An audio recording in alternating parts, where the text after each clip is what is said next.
Ustaz Dery Sulaiman mendatangi Sungai Ombilin di Sumatera Barat yang belakangan viral karena tetap jernih meski daerah di sekitarnya banjir. Ustaz Dery memastikan warna air yang jernih kehijauan tersebut adalah asli, bukan editan.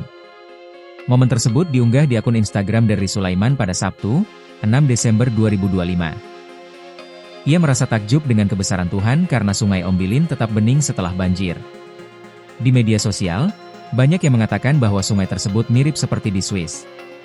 Ustaz Dery sebelumnya memang berada di Sumatera Barat untuk menyalurkan bantuan kepada korban banjir. Masya Allah, coba kalian lihat jadi hijau biru seperti sungai-sungai di Swiss, ucap Ustaz Dery, dikutip pada Minggu, 7 Desember 2025. Sebagai informasi, Sungai Ombilin melintasi jantung Sumatera Barat dari puncak Bukit Barisan hingga dataran rendah Riau. Nama resminya adalah Batang Ombilin, sungai yang memulai hulunya dari Danau Singkarak, danau vulkanik terbesar di Sumatera Barat. Ahli geologi Sumbar, Ade Edward menjelaskan kawasan di sekitar Danau Singkarak memiliki kandungan batu kapur yang tinggi. Material itu memiliki kemampuan menjernihkan air sehingga aliran sungai yang membawa limpasan banjir ke danau sudah dalam kondisi jernih. Harusnya airnya keruh kan?